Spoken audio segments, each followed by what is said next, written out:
Bismillahirrahmanirrahim. Assalamualaikum warahmatullahi wabarakatuh. Terima kasih Bapak Ibu yang masih setia di ruangan ini. Bersama-sama kita akan masuk ke sesi kedua setelah sesi pagi tadi diisi oleh Pak Yogi dan Ibu Rahmawati. Untuk sesi kedua ini alhamdulillah narasumber kita telah hadir di depan Bapak Ibu semua. Yang pertama dari Pusat Penguatan Karakter, Ibu Erna Yulaika SPD, yang nanti akan menyampaikan strategi implementasi proyek penguatan profil pelajar Pancasila. Dan panelis narasumber berikutnya dari PT Profesi Mandiri Utama, Mas Endah Hidayat, yang akan menyampaikan terkait peran mitra pembangunan terhadap implementasi kurikulum Merdeka. Yang saya hormati Bapak Direktur Pembinaan SMA dan jajarannya, yang saya hormati para Bapak Ibu peserta dari Dinas Pendidikan Provinsi, Cabang Dinas Pendidikan Provinsi, MKPS dan MKKS, yang saya hormati Bapak Endah Hidayat dari PT Profesi Mandiri Pratama, ya, yang saya hormati juga Bapak Aan, ya, saya jadi moderator. Assalamualaikum warahmatullahi wabarakatuh. Waalaikumsalam warahmatullahi. Salam sejarah terhadap kita semua.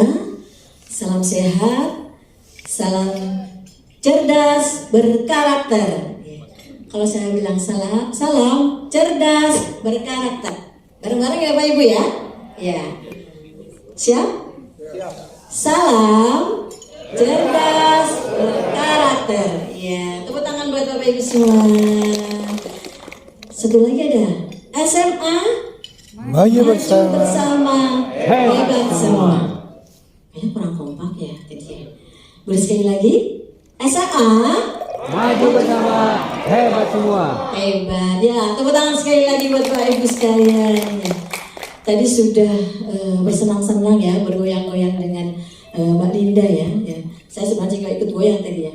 Baik, jika kita mengingat pahlawan, jangan dilupa Ibu Kartini. Salam syukur saya ucapkan dapat berjumpa di tempat ini. Sebuah kebahagiaan tersendiri ya buat saya bisa hadir di antara Bapak Ibu guru yang hebat, para pakar pendidikan ya, di sini sekaligus saya minta maaf, minta izin dari Ibu Kepala Puspeka, Kepala Pusat Penguatan Karakter, Ibu Rusprita Putri Utami, yang kebetulan tidak bisa hadir bersama Bapak Ibu di sini dan mewakilkan saya untuk bertemu dengan Bapak Ibu di sini. Puji syukur, mari kita panjatkan kehadirat Allah Subhanahu wa taala Tuhan Yang Maha Esa, karena atas rahmatnya kita masih diberi kesehatan sehingga kita bisa berkumpul di Aula Hotel Novotel ya, ini alhamdulillah dekat dengan rumah saya Bapak Ibu sekalian. Selanjutnya perkenalkan, walaupun tadi sudah dikenalkan oleh Pak Aan ya, nama saya Yulaika Ernawati. Biasa kalau di kantor itu saya dipanggil, di kantor itu saya itu yang paling muda, jadi teman-teman kalau manggil saya itu bundar gitu ya. Bukan karena saya yang gemuk ya, tapi bundar adalah singkatan dari Bunda Erna gitu ya. Tadi anak-anak tuh manggil saya Bunda Erna. Rumah saya di Tangerang, dekat sini, kira-kira 20 menit dari sini. Ya, baik. Tadi saya diberi amanah oleh Pak An, hanya 20 menit ya Pak An ya. Yang mudah-mudahan bisa pas waktunya, yaitu untuk menyampaikan strategi implementasi proyek penguatan profil pelajar Pancasila. Ya, tadi sudah banyak disampaikan oleh Pak Yogi juga terkait dengan kurikulum Merdeka. Ya, di sini ujungnya yaitu nanti kita akan membentuk pelajar mempunyai profil pelajar Pancasila. Ya, seperti di mungkin Bapak Ibu ada yang bertanya-tanya ya, pusat penguatan karakter itu apa sih, makanan apa sih? Udah pernah dengar belum Bapak Ibu? Belum ya. Jadi ini sedikit kilas sih saya singgung ini ya, pusat penguatan karakter adalah satker yang dibentuk oleh Mas Nadiem ya, zaman Mas Nadiem, yaitu pada tanggal 27 Desember 2019, yaitu beliau menyampaikan juga di Raker Komisi 10 DPR, yaitu mengapa dibuat pusat penguatan karakter gitu ya, kenapa dibentuk pusat PK gitu ya. yaitu tujuannya untuk membumikan Pancasila agar dapat dipahami oleh kalangan milenial. Ya.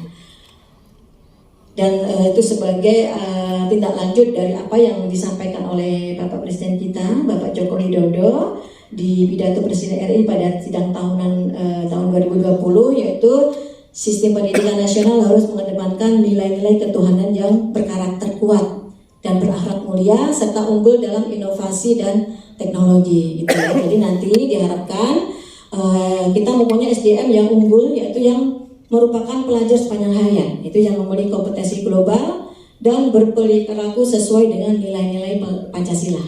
Ya. Makanya ini sesuai dengan visi misi Kemendikbudristek, yaitu sesuai dengan visi misi Pak Presiden. Yaitu visinya terbagi dalam 6 dimensi, yaitu beriman bertakwa kepada Tuhan Yang Maha Esa dan berakhlak mulia, berkebinekaan global, gotong royong, mandiri, bernalar kritis dan kreatif. Nah ini untuk mewujudkan ini yaitu untuk perlu diwujudkan pendidikan yang relevan dan berkualitas tinggi, gitu, yang merata dan berkelanjutan dan didukung oleh infrastruktur dan teknologi. Selain itu juga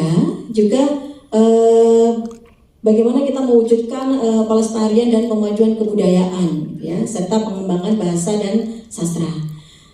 Dan selain itu juga perlu kita mengoptimalkan peran serta seluruh pemangku kepentingan untuk mendukung transformasi dan reformasi pengelolaan pendidikan dan kebudayaan. Nah, ini relate sekali dengan kegiatan saat ini, ya, bahwa kita perlu untuk melibatkan seluruh pemangku kepentingan, ya, termasuk komunitas, ya, nanti termasuk juga Pak Enda ada di sini. Ini dalam rangka untuk melibatkan seluruh pemangku kepentingan untuk mewujudkan profil pelajar Pancasila.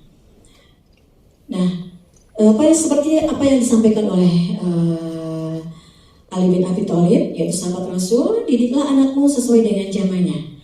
Sungguh mereka akan menghadapi masa depan yang berbeda dengan zamanmu. Nah, ini nanti untuk merelasikan apa yang disampaikan oleh sahabat Nabi Ali bin Abi Thalib, nanti akan kami sampaikan di belakang bagaimana strategi menyampaikan nilai-nilai Pancasila itu sesuai dengan apa zaman sekarang, zaman anak-anak kita, ya, dimana zaman kita mendidik dulu, ya, orang tua kita, guru kita mendidik kita pasti beda bagaimana sekarang kita mendidik mereka, yaitu kita sesuaikan dengan apa yang mereka hadapi saat ini. Jadi mungkin tidak kayak dulu kita pakai penataran gitu, ya, masuk sekolah pakai penataran gitu, ya.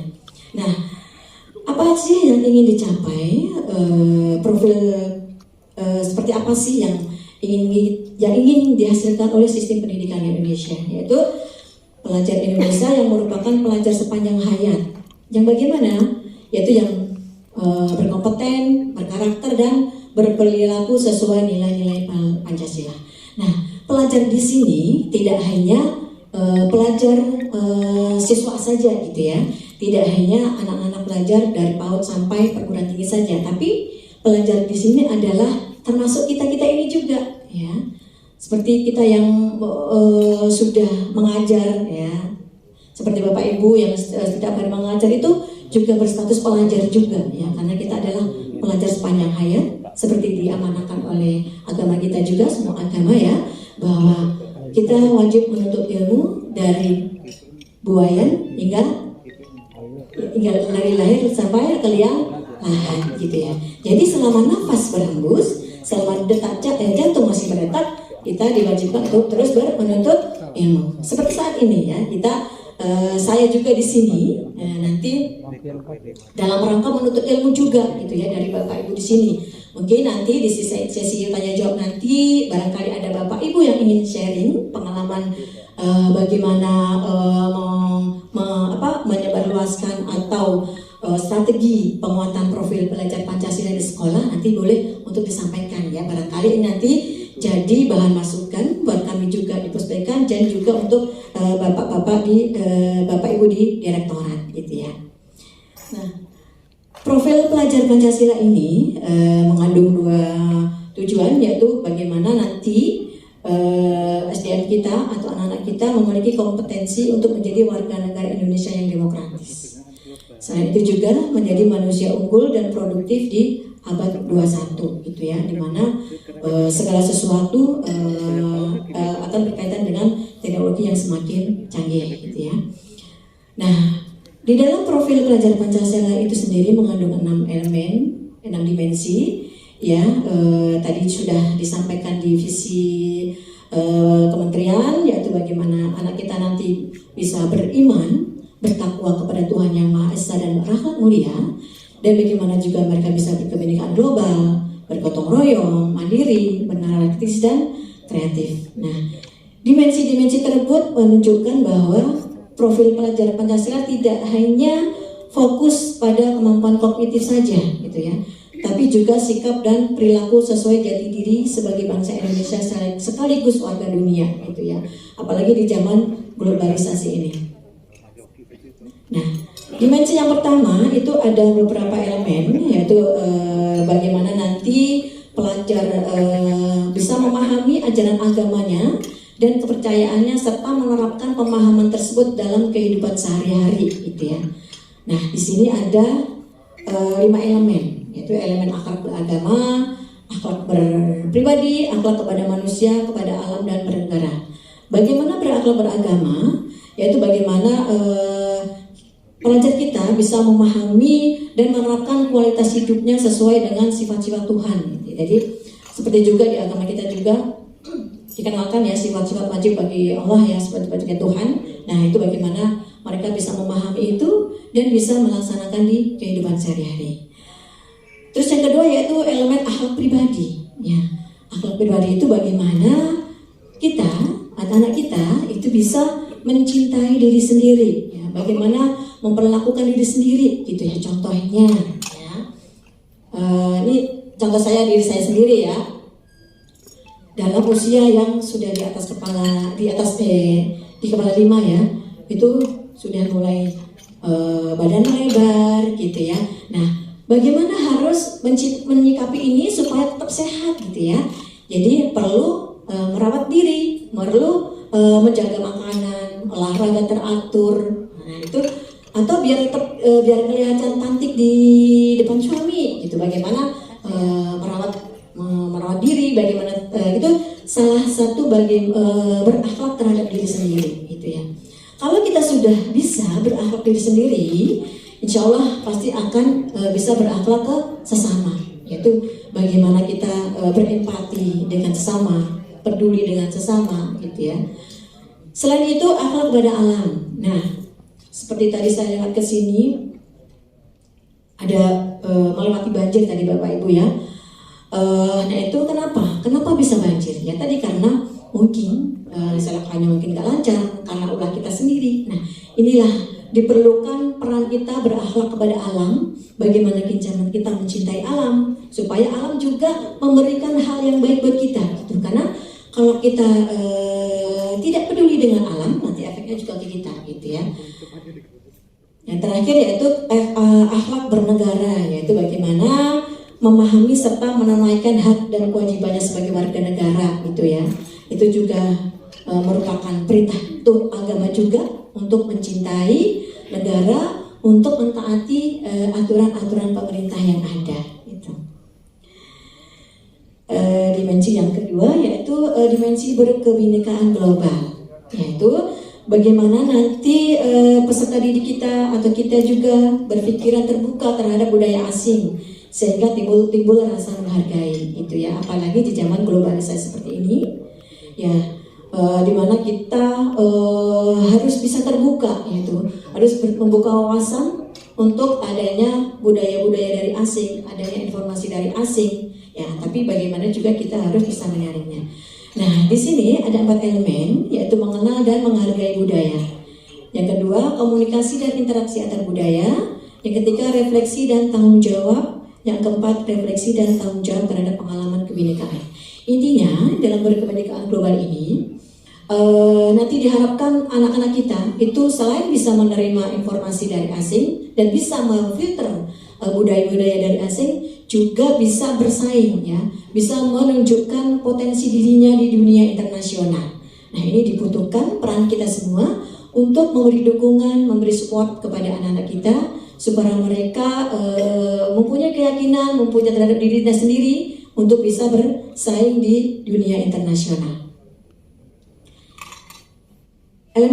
Dimensi yang ketiga yaitu gotong royong. Nah, gotong royong ini mungkin ini sudah bukan hal yang asing lagi ya, karena gotong royong ini adalah merupakan warisan nenek moyang kita juga. Dan sampai sekarang alhamdulillah masih ada ya, di kota juga masih ada, walaupun mungkin tidak seperti dulu lagi. Makanya ini untuk yang anak-anak milenial perlu kita kenalkan lagi gotong royong supaya mereka mampu melakukan kegiatan secara bersama-sama dengan sukarela ya, dengan timbul dari hatinya sendiri, tidak dipaksa ya. Walaupun mungkin awalnya kita memaksa ya Bapak Ibu ya, untuk hal-hal yang baik, untuk mendidik kita awalnya nggak apa-apa kita paksa dulu kita ya. Nanti kalau kita sudah berkali-kali kita anjurkan, berkali-kali kita ingatkan, insya Allah itu akan jadi menjadi habit, jadi budaya gitu ya. Kalau sudah jadi budaya, insya Allah tidak akan, kita nggak usah ingetin lagi gitu ya. Nah itu butuh kesabaran kita untuk terus mengingatkan terus gitu ya. Jangan ya sudahlah terserah kamu lah. Nah itu tetap kita harus terus mengingatkan. Nah di sini ada 3 elemen yaitu kolaborasi, kepedulian dan berbagi. Dimana intinya anak-anak kita nanti diharapkan bisa bekerja sama dengan orang lain dengan perasaan senang itu ya, intinya ya, dengan senang gitu ya, dan berperilaku positif. Nah selain itu juga bagaimana mereka bisa memperhatikan dan bertindak proaktif terhadap permasalahan fisik sosial. Nah kepedulian di sini yang saat ini sepertinya sudah agak berkurang ya, bukannya nggak ada tapi sudah agak berkurang di kalangan anak-anak milenial sekarang peduli ini ya. Jadi perlu kita sentil-sentil juga ya supaya mereka peduli dengan apa yang terjadi di lingkungan sosial kita gitu ya. Misalnya ada teman yang butuh bantuan tanpa diminta sudah menawarkan bantuan gitu ya.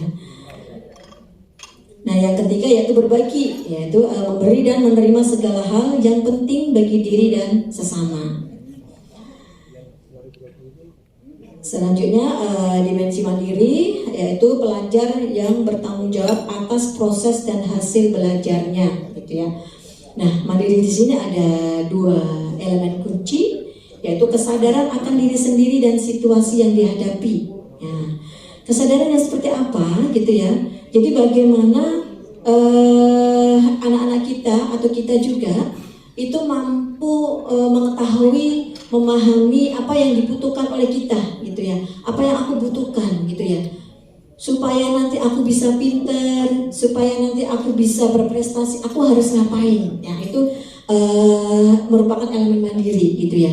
Jadi anak disentil atau kita ini ya, untuk supaya mereka itu mempunyai rasa bisa memahami diri sendiri sehingga mereka tahu apa yang dibutuhkan gitu ya.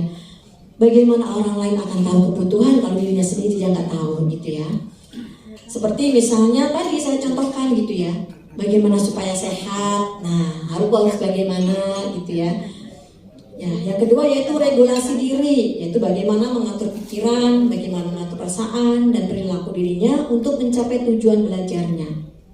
Nah, bagaimana misalnya ini juga regulasi diri, misalnya ada ketika mau belajar ada godaan-godaan gitu ya, ada godaan-godaan setan yang terkutuk. Nah, itu bisa meregulasi diri, oh aku nggak boleh itu, aku nggak boleh. Nah, itu bisa ngerem diri saya sendiri gitu ya.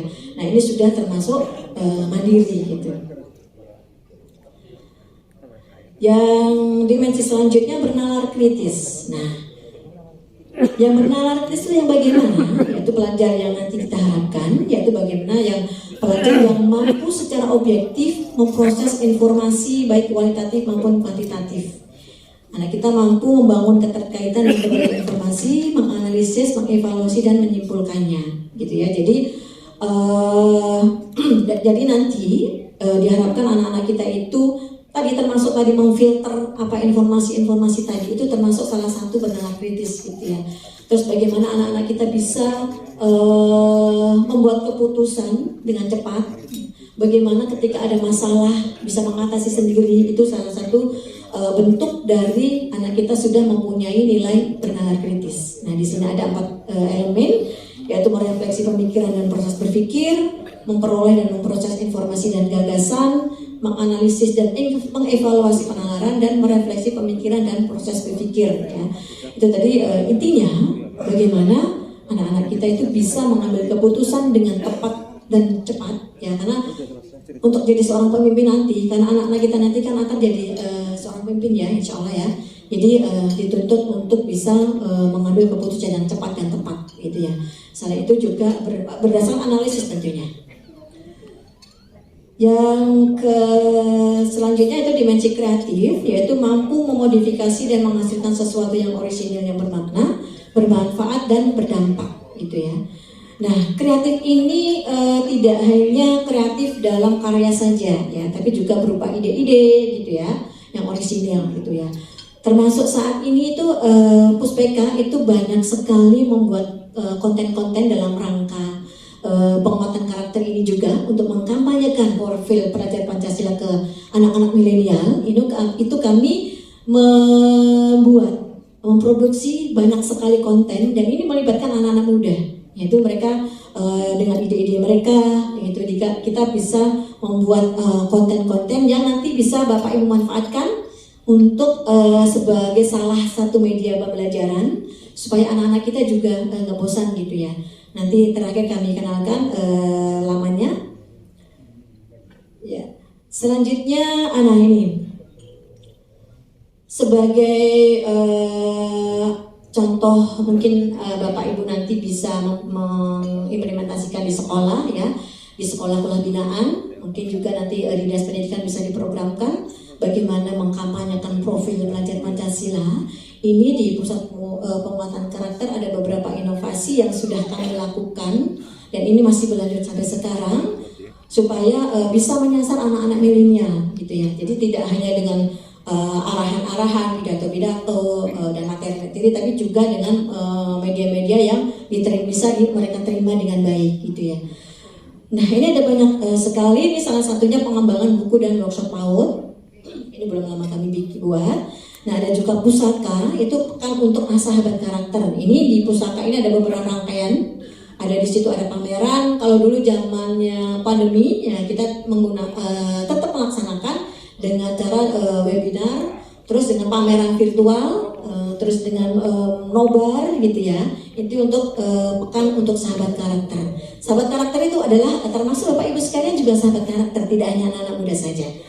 Nah, terus selanjutnya ada nonton bareng virtual. Nah, itu anak-anak kita ajak untuk nonton. Waktu itu kita nonton dalam rangka Hari Pahlawan, yaitu kita ajak untuk nonton film yang di Surabaya, jangan lupa nanti ada di belakang. Nah, itu mereka sangat antusias sekali, gitu ya. Di situ nanti tidak hanya nonton saja, tapi juga kita berikan kuis-kuis. Nah, itu ada hadiahnya, gitu ya. Mereka sangat antusias, gitu.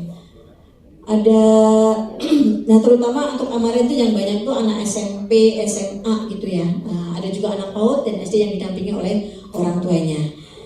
Terus ada juga produksi konten, gitu ya. Jadi sudah saya sampaikan, ada banyak sekali, bisa berupa iklan layanan masyarakat, ada video pendek, ada film pendek, ada animasi, ada komik, terus ada infografis. Nah, kalau infografis kita buat sendiri. Kalau untuk yang pro distribusi yang lain, kita berkolaborasi dengan pihak ketiga, yaitu dengan para PH, gitu ya. Nah, inilah kita tidak perlu untuk menggandeng pihak ketiga untuk mengkampanyekan profil pelajar Pancasila ini, seperti kegiatan saat ini.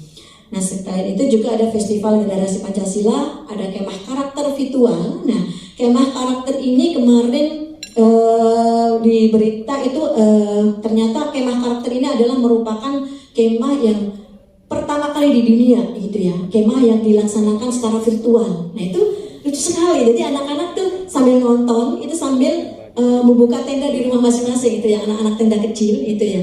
Mereka itu serasa kemah karena ini kemarin kita adakan untuk menghibur anak-anak yang mungkin di masa pandemi mereka sangat jenuh, ya, gak boleh keluar ke rumah, gak boleh kemana-mana. Nah, di saat itu kemarin kami buat kemah karakter ini, dan ya, pesertanya dari PAUD hingga SMA.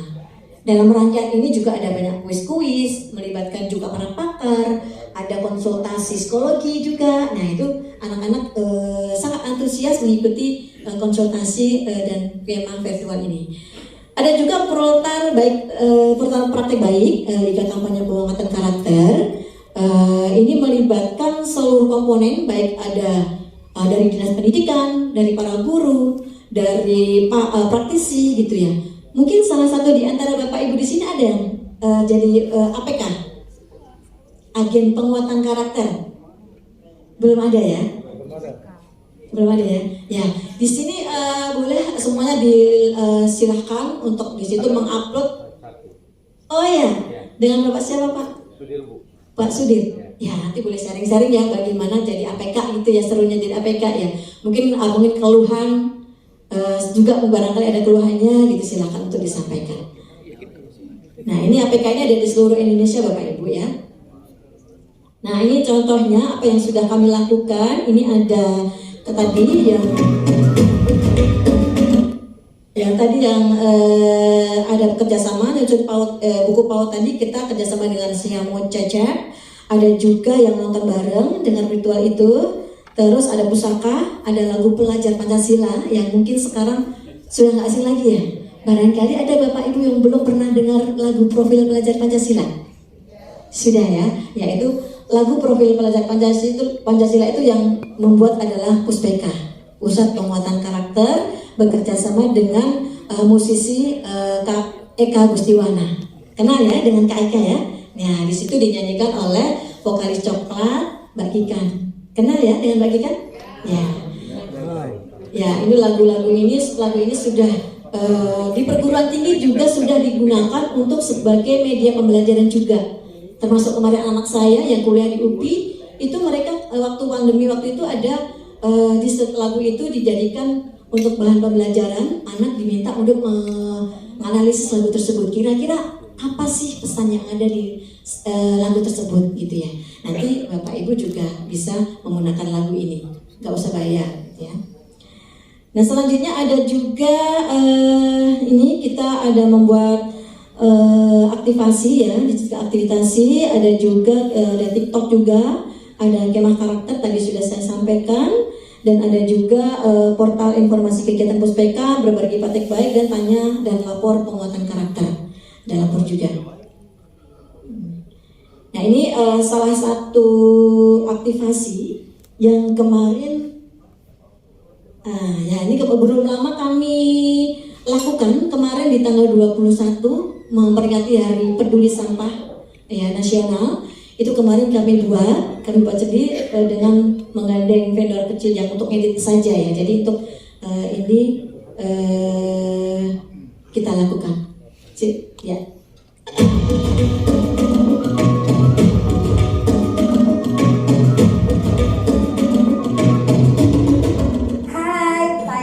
Dari komunitas Pilah Sampah. Hari ini kami bersama dengan Pusat Penguatan Karakter Kementerian Pendidikan Kebudayaan, Riset dan Teknologi menyelenggarakan kegiatan dalam rangka Hari Peduli Sampah Nasional 2023. Di kesempatan ini kami memberikan edukasi bagaimana kita memilah sampah dari sumber utama rumah kita masing-masing. Yang pertama adalah sampah itu sebaiknya dibersihkan terlebih dahulu, kemudian diletakkan sesuai dengan kategorinya, misalnya botol, kertas atau asoy. Dan yang ketiga, sampah yang telah dipilah itu diberikan kepada pihak yang berwenang, misalnya komunitas atau bank sampah yang memang kemudian bekerja sama bersama dengan pihak yang lain untuk melakukan sampah organik tersebut diolah oleh pihak-pihak yang bertanggung jawab sehingga tidak mengotori lingkungan kita. Untuk itu, melalui kegiatan hari ini, kami berharap kita semua bisa mulai menginspirasi diri kita sendiri dan mulai melakukan aksi baik untuk melakukan pemilahan sampah dari rumah kita masing-masing. Yuk, semangat!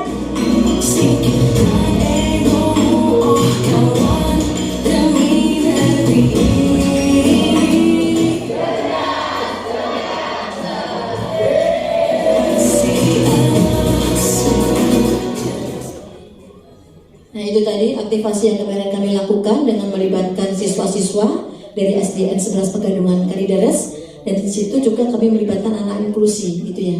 Karena salah satu program dari kita juga ada inklusivitas. Nah itu nanti bisa Bapak Ibu bisa Mas.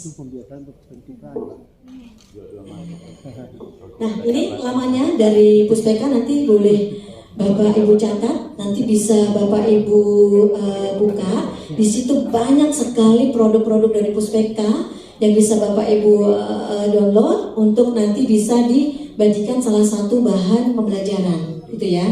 Atau boleh juga untuk merepost, gitu ya. Yang penting tidak atas diganti ya. Nah, boleh di-repost boleh, gitu ya.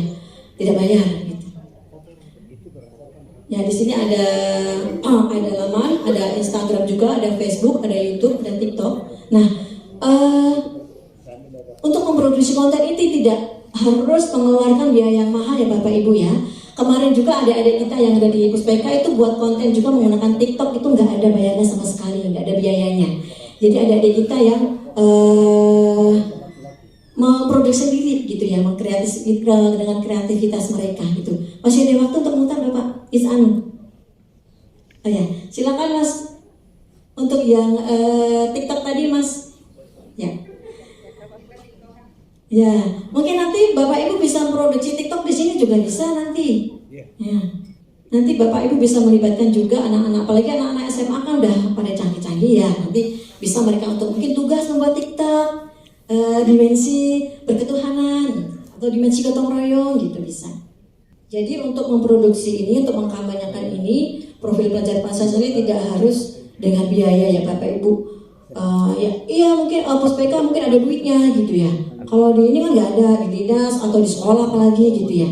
Tidak harus berbayar. Jadi dengan TikTok Bapak Ibu bisa membuat. Bisa juga tadi biar supaya anak membaca, memahami profil pelajaran Pancasila, berikan tugas ya, diberikan tugas untuk membuat video TikTok gitu ya. Mau nggak mau pasti mereka baca gitu ya. Gimana Mas? Kalau enggak ya mungkin kan ini waktunya mungkin nanti setelah Mas Enda ya mungkin ya. Baik ya. Oh bisa ya. Ternyata kegiatan memilah sampah bisa coba kita mikir dan anak ketika ayah membeli makanan itu, di situ ayah sudah menghasilkan sampah. Jadi urusan sampah bukan cuma urusan ibu ya. Ada pepatah, buah jatuh tidak jauh dari pohonnya. Nah, sesuai dengan pepatah tersebut, jika ayah melakukan sesuatu, anak biasanya mengikutinya. Maka ayah harus sering memberikan contoh kepada anak, salah satunya bijak mengelola sampah di rumah. Ternyata kegiatan memilah sampah bisa membuat hubungan ayah dan anak semakin dekat. Selain itu, mereka bisa berkreasi dengan membuat prakarya dari barang bekas. Jadi, urusan sampah bukan hanya tanggung jawab ibu ya.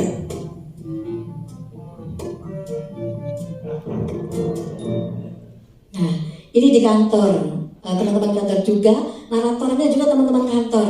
Jadi bisa nanti memberdayakan warga sekolah untuk membuat konten ini gitu ya Bapak Ibu ya. Dan kuncinya tadi di sini pesannya apa?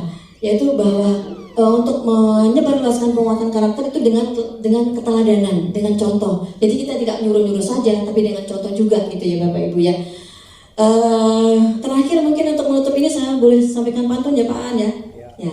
Alangkah sebentarnya hidup di dunia, maka bergegaslah kita cari pahala. Jadilah pribadi yang mulia, wujudkan Indonesia berlandaskan Pancasila. Terima kasih. Assalamualaikum warahmatullahi wabarakatuh.